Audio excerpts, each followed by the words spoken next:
National Championship cross country gitegese ejjinja olw'omukaaga luno nga gitegese lwa nsonga ssatu.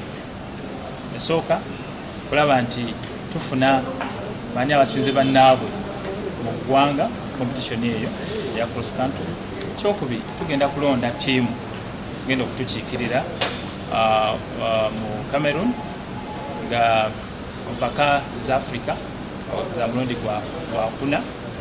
N'ekirala tutunuulira engeri gye tulina okwetegekamu kubanga tulina okukyaza wano ensi yonna tugenda okutegeka empaka ez'ensi yonna eza World Cross Country zigenda kubeera wano e Kampala mu Uganda.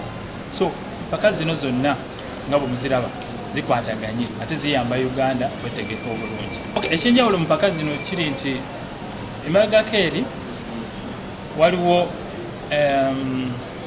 embiro nga za meters 12 zibikulwa abasajja emyaka 20 n'okugenda mu maaso, n'abalala abakazi nga badduka kilomita 8, abakazi abakulu senior era mu myaka gyegimu badduka kilomita 8. Kati ekibiina ekifuga omuzannyo gw'emisinde mu nsi yonna ekya AF kyasalawo nti tubeere n'empaka za mulundi ogwo gumu kilomita 10 abakazi abakulu n'abasajja abakulu.